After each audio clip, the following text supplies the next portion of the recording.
बिस्मिल्लाहिर्रहमानिर्रहीम अस्सलाम वालेकुम। मैं अपने मौजूद नाज़रीन और प्यारे दोस्तों को और मैसा सीक्रेट शेफ़ के किचन में खुश आमदीद कहता हूँ। रेसिपी को शुरू करने से पहले मेरी ये दुआ है कि अल्लाह ताला आपकी मुश्किल को आसान फरमाए और आपके रिस्क में शादगी और बरकत अता फरमाए, आमीन।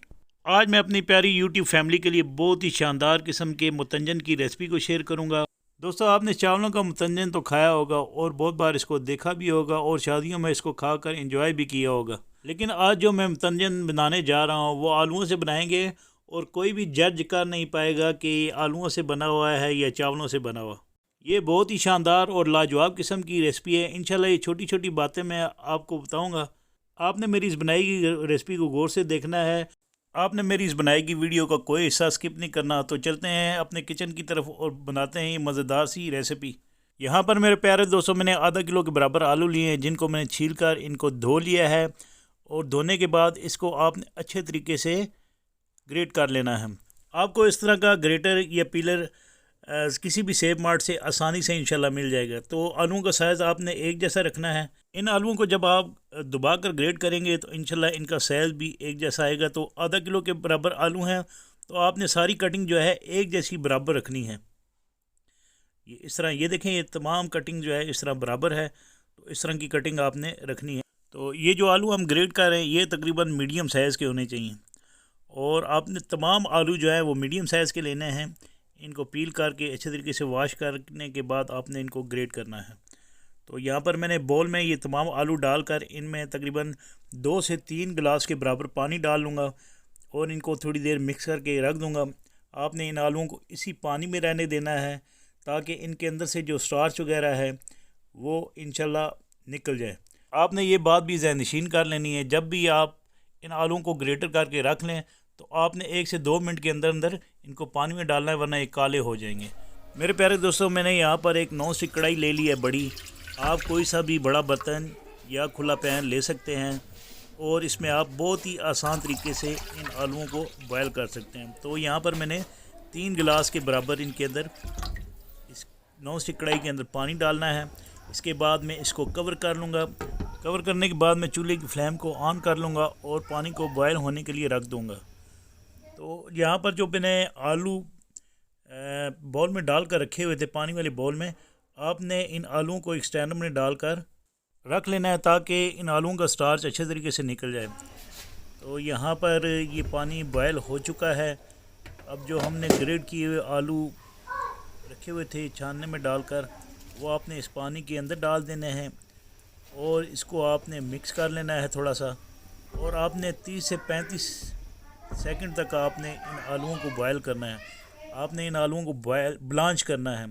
ब्लांच मतलब ये कि जब एक दफ़ा उबाल आ जाए इसको, तो आपने इन आलूओं को निकाल लें। तो यहाँ पर मैं इनको कवर कर लूँगा। कवर करने के बाद इन आलूओं को मैं तकरीबन 35 से 40 सेकंड तक ब्लांच कर लूँगा। तो जब इस तरह ब्लांच का मतलब ये, जब एक दफ़ा उबाल आ जाए तो आपने इन आलूओं को निकाल लेना है। यहाँ पर मैं एक पैन को किचन काउंटर पर रख कर इसके अंदर ठंडा पानी डाल लूँगा ताकि आलूओं के अंदर जो कुकिंग का प्रोसेस है वो रुक जाए और ये आलू ठंडे हो जाएं और मज़ीद ये आलू टेंडर ना हो। तो यहाँ पर मैं इन आलूओं को एक स्टैंडर में इस तरह डाल लूँगा। डालने के बाद आपने इनको निकाल लेना है और इस तरह छानने में तकरीबन 5 से 6 मिनट के लिए आपने रख देना है एक बाउल में डालकर, ताकि इन आलूओं के अंदर से पानी अच्छे तरीके से निकल जाए। तो ये जो पानी है ठंडा बचा हुआ है, ये हमारे किसी काम का नहीं है। तो यहाँ पर ये तमाम आलू इस तरह देखें, ये टेंडर भी नहीं हुए। मैंने इसमें ठंडा पानी डाल लिया है ताकि इनका जो मज़ीद कुकिंग का प्रोसेस है वो रुक जाए। तो यहाँ पर मैंने 2 कटोरियाँ ले ली हैं। ये ग्रीन कलर है, ये रेड कलर है। ये 1/4 टीस्पून के बराबर है। ये कलर आपको बाज़ार से आसानी से 20 रुपए के मिल जाएंगे। तो यहाँ पर जो मैंने आलू बॉयल करके रखे हुए थे वो 1 या 2 टेबल स्पून के बराबर आपने इन कटोरियों के अंदर डालने हैं। पहले ग्रीन कलर में डालूँगा, बाद में मैं रेड कलर में डालूँगा। ये तकरीबन 2 टेबल स्पून के बराबर हैं। इसके बाद मैं इन आलूओं को मिक्स कर लूँगा, क्योंकि आलू ऑलरेडी जो है उसमें नमी बहुत ज़्यादा है, तो हमें इनमें कोई भी चीज़ ऐड करने की ज़रूरत नहीं। यहाँ पर यह ना हो कि आप इसमें थोड़ा सा दूध डाल दें और इसको मिक्स कर लें। तो इन आलूओं में ऑलरेडी ज़्यादा नमी है। तो ये ग्रीन कलर का हो चुका और ये स्पून में ग्रीन कलर वाला नहीं इस्तेमाल करूँगा। तो रेड कलर को मिक्स करने के लिए, आलूओं को मिक्स करने के लिए मैं दूसरी स्पून ले लूँगा। तो इस तरह ये आपने दोनों किस्म के आलूओं को अच्छे तरीके से मिक्स कर लेना है। तो एक नॉन स्टिक पैन लेकर मैं इसके अंदर तकरीबन आधा कप के बराबर ये जो चीनी है ये डालकर चूल्हे की फ्लेम को स्लो हीट पर ऑन कर लूँगा और तकरीबन 2 से 3 टेबलस्पून के बराबर मैं इसके अंदर पानी डालूँगा और इसको आपने इतनी देर तक पकाना है जब तक ये चीनी जो है अच्छे तरीके से डिज़ोल्व नहीं हो जाती, यानी इसका एक दाना भी बाकी ना रहे। आपने इसको इतनी देर तक पकाना है लो हीट पर और इसकी चाशनी की आपने तार भी नहीं बनानी, आपने इसको नरम रखना है, इसकी तार वगैरह नहीं बनानी। तो जब ये चीनी डिज़ोल्व हो जाए तो आपने इसके अंदर ये इलायचियाँ जो 4 अदद क्रश करके रखी थी बेहतरीन और ज़बरदस्त सी खुशबू के लिए, ये आपने इस चीनी के अंदर डाल लेनी है और चूल्हे की फ्लेम को आहिस्ता कर लेना है। और इसी दौरान आपने ये जो आलू बॉयल करके रखे हुए थे हमने, ये आलू जो आधा किलो के बराबर हैं, ये आपने इस पैन के अंदर डाल लेने हैं और आपने इसकी नरम हाथों से जो है ना कुकिंग करनी है। तो यहाँ पर इसमें बेहतरीन सी खुशबू के लिए मैं इसके अंदर वनीला एसेंस का इस्तेमाल करूँगा, जिससे इसके अंदर बहुत ही ज़बरदस्त सी खुशबू आएगी। अगर आपके पास वनीला एसेंस नहीं है तो आप केवड़ा एसेंस का इस्तेमाल कर सकते हैं। तो उन कटोरियों में जो हमने आलू मिक्स करके रखे हुए थे कलर वाले, वो आपने इनके ऊपर डाल देने हैं और इनको थोड़ा सा फैला लेना है।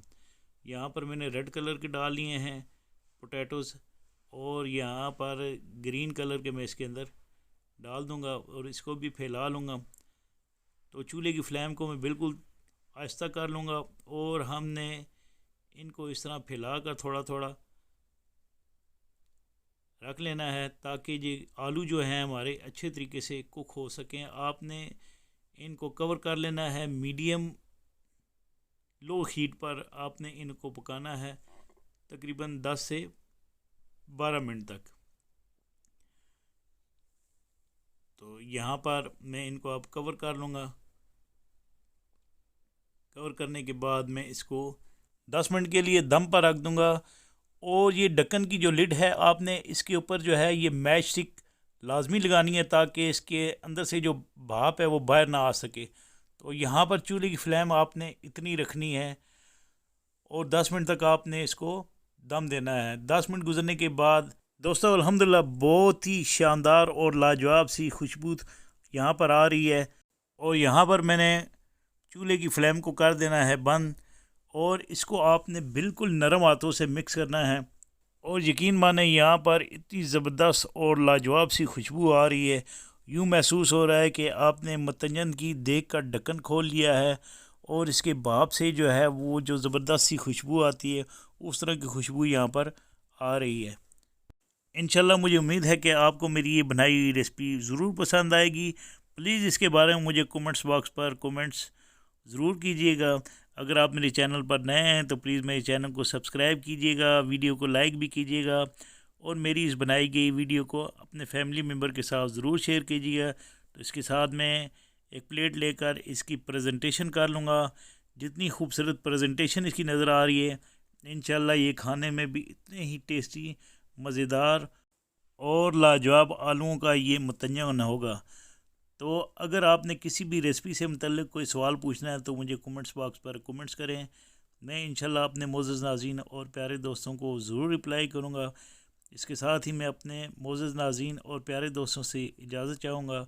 अल्लाह ताला आप सबका हामी नासिर। जज़ाकुमुल्लाह खैर।